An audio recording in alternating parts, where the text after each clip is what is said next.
US president Donald Trump को ये तारीख और ये महीना याद रखना चाहिए। ये वो दिन है जब उन्होंने भारत को एकाधिक धमकियां दी। यही वो दिन है जब उन्हें ऐसा जवाब मिला कि पत्रकारों के सामने उनकी बोलती बंद हो गई। उनका चेहरा फीका पड़ गया था जब उन्हें ये पलटकर पूछ लिया गया कि आपका देश भी तो रूस के साथ व्यापार करता है। मुझे नहीं पता आप क्या सोच रही हैं। मुझे इस बारे में चेक करना होगा, फिर मैं आपको जवाब दूंगा। जी आप बताएं। लेकिन ये तारीखें और भी वजहों से याद रखने लायक है, जैसे ट्रंप को आंख तरेरता एक गठबंधन अब रूप लेने लगा है। जियोपॉलिटिक्स के मंच पर अब 3 भारी भरकम किरदार साथ उतरते दिख रहे हैं, एलिफेंट, ड्रैगन और बियर, यानी भारत, चीन और रूस। मंच के नेपथ्य से एक और आवाज़ आ रही है ब्राज़ील की। वो कह रहा है, मोदी जी, जिनपिंग जी, चलिए कुछ अपने तरीके से करते हैं। रूस भी कह रहा है, हम तो कब से यही कह रहे हैं, चलो अब सही वक्त यही है। खबर है कि प्रधानमंत्री नरेंद्र मोदी 31 अगस्त से 1 सितंबर तक चीन दौरे पर जाएंगे। वहां शंघाई कोऑपरेशन ऑर्गेनाइजेशन SCO के शिखर सम्मेलन में भाग लेंगे। 2020 की गलवान झड़प के बाद यह पीएम मोदी का पहला चीन दौरा होगा। आखिरी बार वो चीन 2019 में गए थे। इधर दूसरी तरफ राष्ट्रीय सुरक्षा सलाहकार अजीत डोभाल रूस पहुंच चुके हैं। 7 अगस्त को मॉस्को में उच्च स्तरीय बैठकें होंगी। द हिंदू ने सूत्रों के हवाले से लिखा है कि तेल और ट्रंप की धमकियों पर भी बात की जाएगी। उधर ब्राजील के राष्ट्रपति लूला डी सिल्वा एक के बाद एक ट्रंप को जवाब दिए जा रहे हैं। ट्रंप कह रहे हैं कॉल करो, लूला कह रहे हैं जाओ, नहीं करता। ऐसे में एक संगठन का नाम सबकी जुबान पे है, ब्रिक्स। तो आज के शो में हम जानेंगे क्या ब्रिक्स वाकई एकजुट हो सकता है और ट्रंप यूं ही टैरिफ वाली रसीदी बुक लेकर बैठे रह जाएंगे या फिर बनेगा रिक। नमस्ते, मैं सिद्धांत और आप देख रहे हैं लल्लन टॉप का अंतर्राष्ट्रीय प्रसंगों से जुड़ा रोजाना का कार्यक्रम दुनियादारी। Brought to you by Sensodyne K. SLS और पैराबेन गॉन, तो उसका करंट ऑन। What then? इसके पोटेशियम आयंस करें टूट का करंट गॉन, लाइव का करंट ऑन। ब्रिक्स और RIC पर विस्तार से बात करेंगे, लेकिन उसके पहले दिन की सबसे बड़ी खबर। अमेरिकी राष्ट्रपति डोनाल्ड ट्रंप ने 6 अगस्त को भारत पर लगे 25% टैरिफ को दोगुना कर दिया है। इसके पहले 4 अगस्त को ट्रंप ने ट्रुथ सोशल पर लिखा था कि भारत भारी मात्रा में रूसी तेल खरीद रहा है और अगर वो नहीं रुका तो टैक्स बढ़ाया जाएगा। फिर 5 अगस्त को उन्होंने कहा था कि 24 घंटे में बड़ा फैसला होगा और आज यानी 6 अगस्त को ट्रंप ने एक एग्जीक्यूटिव ऑर्डर पर साइन किया जिसमें 25% की इस बढ़ोतरी के लिए रूस से तेल खरीद को वजह बताया गया है और इसे अमेरिका की राष्ट्रीय सुरक्षा के लिए खतरा माना गया है। अब कुल मिलाकर अमेरिकी बाजार में भारतीय सामानों पर 50% तक ड्यूटी लग चुकी है। सिर्फ कुछ सामानों को छोड़कर ज्यादातर पर इसका असर पड़ेगा। पहली किस्त वाला 25% टैरिफ 7 अगस्त से लागू होगा और जो अभी जोड़ा गया है वो 21 दिन बाद यानी 27 अगस्त से लागू होगा। ट्रंप के इस फैसले पर भारतीय विदेश मंत्रालय का भी जवाब आया है। विदेश मंत्रालय ने लिखा, अमेरिका ने बीते कुछ दिनों में रूस से भारत के तेल आयात को निशाना बनाया है। भारत ने पहले ही साफ कर दिया है कि हमारी तेल खरीद पूरी तरह बाजार के फैसलों पर आधारित है और इसका मकसद है 140 करोड़ भारतीयों की ऊर्जा सुरक्षा को सुनिश्चित करना। ऐसे में ये बेहद दुर्भाग्यपूर्ण है कि अमेरिका ने भारत पर अतिरिक्त टैरिफ थोपने का फैसला लिया, जबकि वैसी ही नीतियां कई और देश भी अपना रहे हैं। अमेरिका का ये कदम न सिर्फ अनुचित है बल्कि नाइंसाफी भरे और गैर जरूरी भी हैं। भारत अपने राष्ट्रीय हितों की रक्षा के लिए हर जरूरी कदम उठाएगा। पूरी कहानी समझने के लिए ब्रिक्स को समझना जरूरी है, इसलिए सबसे पहले बेसिक बातें। ब्रिक्स 5 देशों के पहले अक्षर से मिलकर बना है। B से ब्राजील, R से रशिया, I से इंडिया, C से चाइना और S से साउथ अफ्रीका। इस संगठन का आइडिया 2001 में आया था। अमेरिका की एक इन्वेस्टमेंट फर्म है गोल्डमैन सैक्स, फर्म के चेयरमैन जिम ओनील ने ब्रिक का आइडिया दिया था। उनका मानना था कि विकासशील देशों का समूह पश्चिमी देशों को टक्कर दे सकता है। 5 वर्ष बाद यह आइडिया धरातल पर उतरा। 2006 में न्यूयॉर्क में UN जनरल असेंबली UNGA की बैठक हुई। इस दौरान ब्राजील, रूस, भारत और चीन ने अनौपचारिक मीटिंग की। उनके साथ मिलकर काम करने की इच्छा जताई आपस में उन सारे देशों ने। फिर मई 2008 में रूस में चारों देशों के विदेश मंत्रियों की बैठक हुई। 2 महीने बाद चारों देशों के शीर्ष नेता जापान में मिले G8 समिट के दौरान। यहां ब्रिक BRIC बनाने पर सहमति बनी। मकसद था कि आर्थिक संबंधों को बढ़ावा दिया जाए। 2009 में रूस में पहली ब्रिक समिट हुई। 2010 में तय हुआ कि साउथ अफ्रीका को इस समूह में जोड़ा जाएगा। 2011 में साउथ अफ्रीका ग्रुप का 5वां सदस्य बन गया। इस तरह ब्रिक बना, ब्रिक्स S जुड़ गया। फिर 2023 में ब्रिक्स ने 5 नए देशों को शामिल करने का फैसला लिया। तब ब्रिक्स के सदस्यों की संख्या 10 हो गई। इसको नाम दिया गया ब्रिक्स प्लस। फिर जनवरी 2025 में इस लिस्ट में इंडोनेशिया को जोड़ लिया गया, यानी कुल मिलाकर ब्रिक्स में अब 11 देश हो गए। कौन कौन से? भारत, चीन, रशिया, ब्राजील, साउथ अफ्रीका, सऊदी अरब, यूएई, ईरान, इथियोपिया, इजिप्ट और इंडोनेशिया। इसके अलावा ब्रिक्स में 9 पार्टनर देश भी हैं जो या तो औपचारिक सदस्य बनने की प्रक्रिया में हैं या राजनीतिक तौर पर इस ब्लॉक के साथ खड़े हैं। इन देशों के नाम आप स्क्रीन पे देख सकते हैं।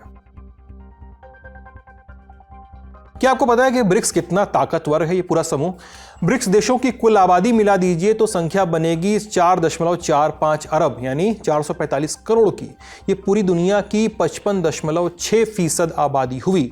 मतलब दुनिया में हर 2 में से 1 इंसान ब्रिक्स देश से होगा। धरती के टॉप 10 सबसे बड़ी आबादी वाले देशों में से 7 ब्रिक्स का हिस्सा हैं। 2 सबसे ज़्यादा आबादी वाले भारत और चीन तो है ही। अब ब्रिक्स देश मिलकर दुनिया की कुल ज़मीन का 37% क्षेत्रफल कवर करते हैं। ब्रिक्स देशों की जीडीपी कुल मिलाकर पूरी दुनिया की जीडीपी का लगभग 43% है।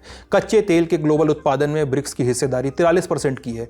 ब्रिक्स के 2 देशों रूस और चीन के पास यूएन सिक्योरिटी काउंसिल यानी यूएनएससी में वीटो का अधिकार है। यानी जब भी यूएनएससी में मीटिंग होगी तो इन 2 देशों के वोट का वजन बाकी देशों के वोट के मुकाबले थोड़ा ज़्यादा होगा। अब ऐसा नहीं है कि ये पूरी लामबंदी बेखामी है, इसमें खामियां हैं, दिक्कतें हैं। जैसे ब्रिक्स के कई सदस्य देश आपस में उलझे हुए हैं। भारत और चीन के बीच सीमा विवाद पूरी तरह से उलझा नहीं है। एलएसी पर डिप्लॉयमेंट कम नहीं हुई है। सऊदी अरब और ईरान के बीच शक्ति को लेकर खींचतान चलती रहती है। इजिप्ट और इथियोपिया भी बीते कई सालों से एक जंग के मुहाने पे खड़े हैं। लेकिन ये छोटा कारण है। जानकार बताते हैं कि ब्रिक्स देश आपस में इसलिए उलझे भी दिखते हैं क्योंकि उनका कोई कॉमन एनिमी नहीं है, इसलिए कोई एक दिशा भी नहीं है। अब तक सिर्फ 3 देश रूस, चीन और ईरान घोषित तौर पर अमेरिका के विरोधी थे। चर्चा थी कि वो एक एंटी यूएस फ्रंट खड़ा करना चाहते हैं, जबकि बाकी सदस्यों के सामने ऐसी कोई मजबूरी नहीं थी। लिहाजा वे किसी खेमे में बटे नहीं थे। संतुलन की जुगत में साल बीत रहे थे। भारत भी इस कश्मकश के साथ जीता था। ब्रिक्स का हिसाब अब बदलने की ज़रूरत है, ऐसे कयास अब लगाए जाने लगे हैं क्योंकि ट्रंप की हरकतों के बाद हालात बदले हैं। अमेरिका की दोस्ती से एतबार उठने लगा है क्योंकि सदस्य देशों के खिलाफ भी ट्रंप ने टैरिफ लगाया है और दूसरी दिक्कतें तो हैं ही। बानगी देखिए, ब्राज़ील, इन पर ट्रंप ने सबसे ज़्यादा टैरिफ लगाया है 50% का। ट्रंप का आरोप है ब्राज़ील की मौजूदा सरकार पूर्व राष्ट्रपति हायर बोल्सोनारो को साजिशन निशाना बना रही है और उनके खिलाफ झूठे मुकदमे चला रही है। दरअसल 2022 में चुनाव हारने के बाद बोल्सोनारो के समर्थकों ने राजधानी ब्राज़ीलिया में सरकारी इमारतों पर धावा बोल दिया था। आरोप है कि बोल्सोनारो एक तख्ता पलट की साजिश रच रहे थे और मौजूदा राष्ट्रपति लूला को मारने की योजना भी बनाई गई थी।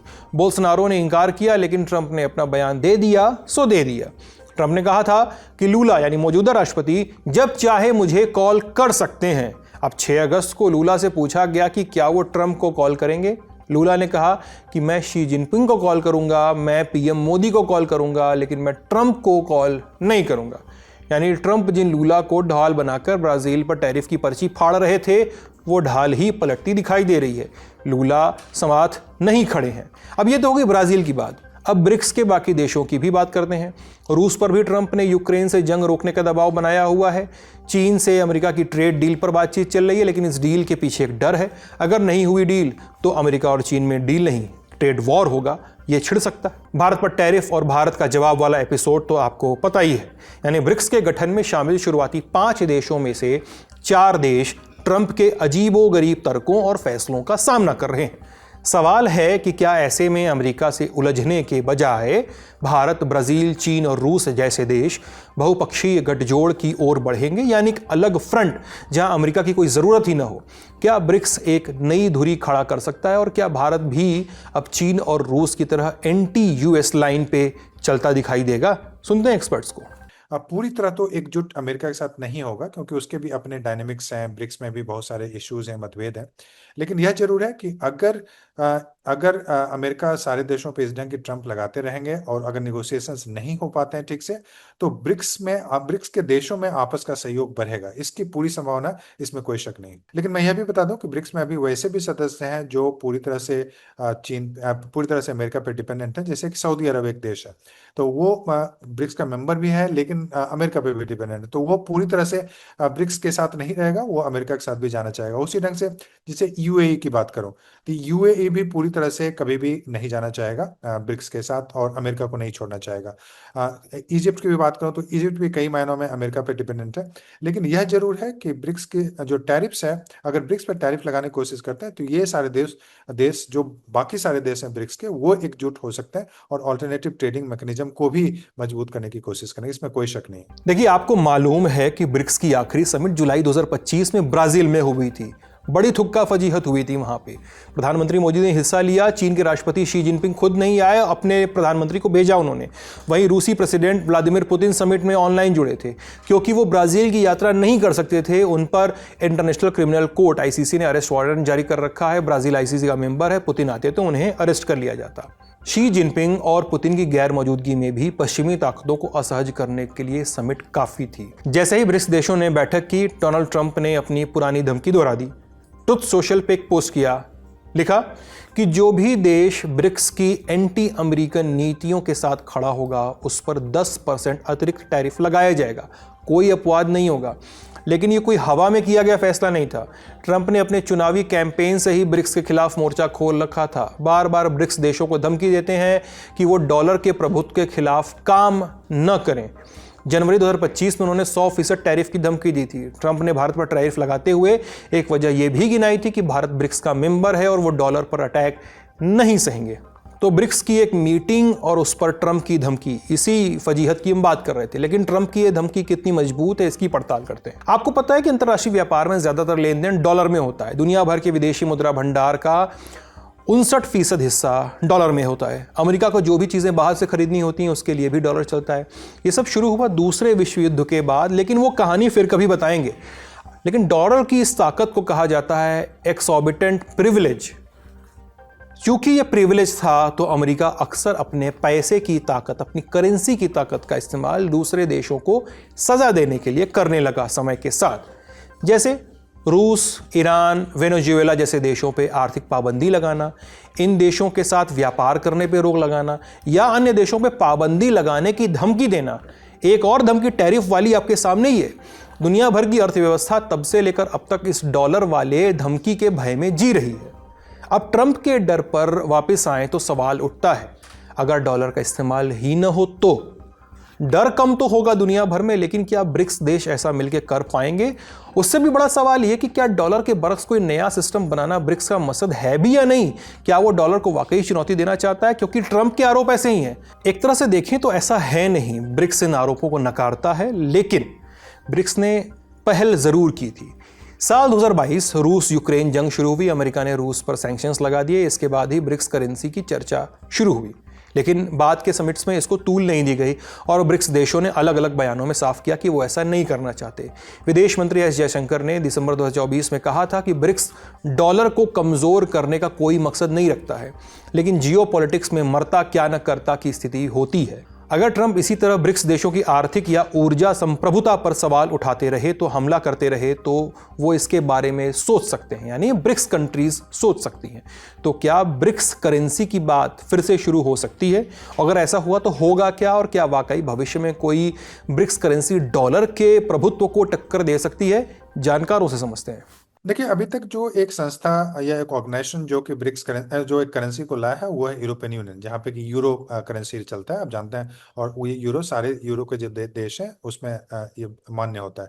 वैसा कोई दूसरा उदाहरण अभी तक नहीं है जो इंटरनेशनल करेंसी है कि आप डॉलर को या फिर कैनेडियन डॉलर, ऑस्ट्रेलियन डॉलर और यूरो इत्यादि को आप यूज करते हैं। तो ब्रिक्स के करेंसी की जहां तक बात है तो वो तभी हो पाएगा जब ब्रिक्स के देशों के बीच में आपस का सहयोग इस लेवल का हो कि फाइनेंशियल कोऑर्डिनेशन होगा, यानी आरबीआई तरह की एक संस्था जैसे कि उस लेवल पे हो, ब्रिक्स के लेवल पे, जो कि इसको मैनेज करे। मतलब मॉनेटरी पॉलिसी को एक यूनाइट करने की जरूरत पड़ेगी, जो फाइनेंशियल पॉलिसी है उसको एक कोऑर्डिनेशन करने की जरूरत पड़ेगी, इंडस्ट्रियल पॉलिसी, एग्रीकल्चर पॉलिसी को की डेवलप करने की डेवलप होगा, तभी आप एक कॉमन करेंसी की बात कर सकते हैं। मैं बता दूं कि ब्रिक्स में इसकी अभी कोई संभावना नहीं है। अगले 2-4 वर्षों की बात करूं तो ऐसी कोई संभावना लग नहीं रही है। लेकिन जहां तक डी डॉलराइजेशन की बात जो हो रही है वह एक रियल है। उसका उसका कारण यह है कि जो भारत और जैसे चीन की मैं बात करूं तो इसमें भारत और चीन नहीं, रूस और चीन की अगर बात करूं तो लगभग 90 से 95% जो ट्रेड होता है वो रेनमिनबी और रूबल में, यानी कि लोकल करेंसी में ट्रेड होता है। भारत और रूस के बीच में जो भी ट्रेड हो रहे हैं तो ज़्यादातर जो ट्रेड जो है वो रुपये और रूबल के बीच में हो रहा है। ब्राज़ील और अगर मैं यहाँ की बात करूँ, रूस की बात करूँ, तो वहाँ भी ट्रेड लोकल करेंसी में हो रहा है। तो इस कारण से क्या हो रहा है कि आपका डॉलर पे उस ढंग से जो डिपेंडेंस था वो घटता जा रहा है।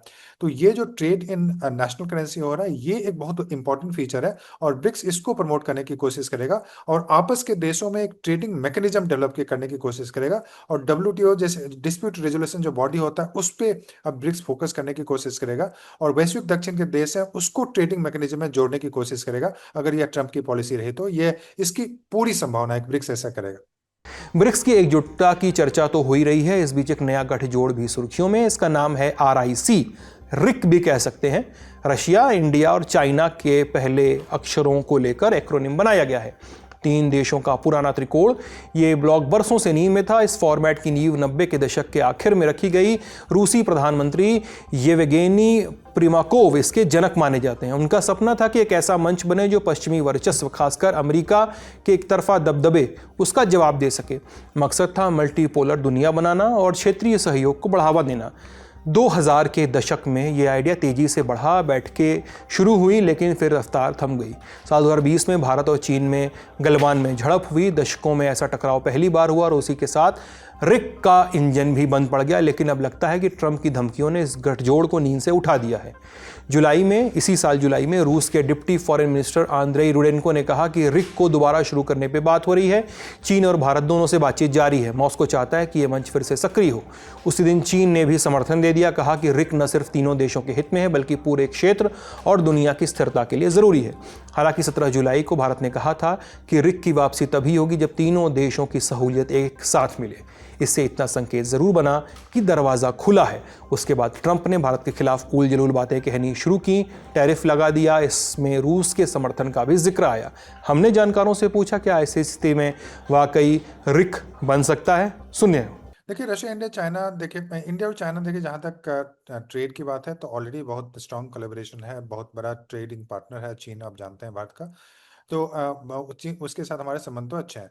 RIC चूंकि चीन के साथ एक सबसे प्रमुख मुद्दा था, आप जानते हैं कि गलवान में या उसके बाद की जो घटना थी उसके बाद हमारे संबंध अच्छे नहीं थे। तो उसको भारत ने अभी सुधारने की कोशिश की है और विजिट भी हुआ था एक्सटर्नल अफेयर्स मिनिस्टर का, उससे पहले NSA इत्यादि का, और अभी प्रधानमंत्री की यात्रा होने वाली है। तो कोशिश यह जरूर हो रही है रूस के द्वारा भी और खासकर चीन के द्वारा भी कि RIC को फिर से रिवाइव किया जाए। क्यों? क्योंकि अगर RIC इत्यादि को रिवाइव करते हैं तो इससे अमेरिका पर भी दबाव बनता है। अमेरिका को लगता है कि ये सारे देश तो एकजुट हो सकते हैं और ये अगर एकजुट हो जाते हैं या फिर एक अल्टरनेटिव ट्रेडिंग फोरम की अगर बात करने लगते हैं, अल्टरनेटिव ट्रेडिंग मैकेनिज्म की बात अगर मान लीजिए ब्रिक्स करने लगता है, जैसे कि WTO में जैसे कि बातें हो रही थी, WTO यूनिवर्सल ऑर्गेनाइजेशन था, लेकिन ब्रिक्स में भी अगर इस ढंग की बातें होती है तो फिर इसका दबाव पड़ेगा आपको अमेरिका पे भी। यानी ट्रंप को जवाब देने के पर्याप्त विकल्प धीरे धीरे खुल रहे हैं। बड़ी खबर फिलहाल यहीं तक। अब सुर्खियां। पहली सुर्खी, साउथ ईस्ट एशिया के देश फिलीपींस के राष्ट्रपति फर्डिनेंड आर मार्कोस जूनियर भारत के दौरे पे हैं। 6 अगस्त को 5 दिन के राजनयिक दौरे का दूसरा दिन है उनका। इस दौरान दोनों देशों के बीच कई समझौतों पे हस्ताक्षर हुए। डिफेंस, व्यापार, निवेश, स्वास्थ्य सेवा, डिजिटल तकनीक, स्पेस और कम्युनिकेशन पे बातचीत हुई। एक डाक टिकट भी जारी किया गया। तस्वीर में देख सकते हैं टिकट पर दोनों देशों के राष्ट्रीय फूल नजर आ रहे हैं। इस साल दोनों देशों के राजनयिक संबंधों के 75 साल पूरे हो गए हैं। इसी खुशी में यह टिकट जारी हुआ है। इसके बाद दोनों नेताओं ने प्रेस ब्रीफिंग भी की है। PM मोदी ने पहलगाम हमले में आतंकवाद के खिलाफ भारत का समर्थन करने के लिए फिलीपींस को धन्यवाद दिया। PM ने कहा कि भारत फिलीपींस के टूरिस्ट को फ्री वीज़ा की सुविधा देगा। दिल्ली और मनीला के बीच डायरेक्ट फ्लाइट शुरू करने की तैयारी है। अगले साल फिलीपींस आसियान की अध्यक्षता करेगा और इसमें भारत का भी सहयोग होगा। फिलीपींस के डेटा क्लाउड स्ट्रक्चर के डेवलपमेंट में भारत मदद करेगा, माने इंटरनेट पर डेटा को सुरक्षित और आसानी से एक्सेस करने में भारत का सहयोग होगा। अब 2022 में पद संभालने के बाद राष्ट्रपति मार्कोस जूनियर पहली बार भारत आए हैं, इसलिए बीते सालों की घटनाओं की झलक बातों में रही। उन्होंने 2024 में हूती विद्रोहियों के हमले के बाद फिलिपिनो नागरिकों को बचाने के लिए भारतीय नौसेना और सरकार का आभार जताया। मार्कोस ने कहा कि स्वतंत्र और ओपन इंडो पैसिफिक के लिए मिलकर काम करेंगे। फिलीपींस भी भारतीयों के लिए वीज़ा फ्री एंट्री करेगा। दोनों देशों के बीच अक्टूबर 2025 से डायरेक्ट फ्लाइट शुरू होगी। इससे पहले 3 अगस्त को भारत और फिलीपींस ने साउथ चाइना सी में पहली बार संयुक्त नौसैनिक सैन्य अभ्यास किया था, जो 2 दिनों तक चला था। अगली सुर्खी इजराइल से, जहां आंतरिक बगावत की सुगबुगाहट नजर आ रही है। प्रधानमंत्री बेंजामिन नेतन्याहू और इजराइल डिफेंस फोर्स के चीफ एयाल जामिर के बीच कथित तौर पर विवाद हो गया है। मुद्दा इतना भड़क गया कि बात तख्तापलट तक जा पहुंची। दरअसल नेतन्याहू गजा पर पूरी तरह कब्जा चाहते हैं, लेकिन आईडीएफ चीफ ऐसा करने के पक्ष में नहीं है। इजरायली मीडिया रिपोर्ट्स के मुताबिक दोनों के बीच इस बात को लेकर मीटिंग में बहस भी हो गई। इसके बाद पीएम नेतन्याहू के बड़े बेटे यायर नेतन्याहू ने एक्स पर एयाल जामिर पर विद्रोह और सैन्य तख्तापलट की साजिश रचने का आरोप लगाया। उन्होंने रक्षा मंत्री इजराइल काट्ज को भी दोषी ठहराया। लिखा कि आईडीएफ चीफ की नियुक्ति के लिए एयाल जामिर का नाम काट्ज ने ही दिया था। इस आरोप पर इजराइल के रक्षा मंत्री का जवाब आया। उन्होंने एक्स पर लिखा कि हाँ, मैंने ही आईडीएफ चीफ पद के लिए उनके नाम का सुझाव दिया था और सरकार ने तब सहमति भी जताई थी।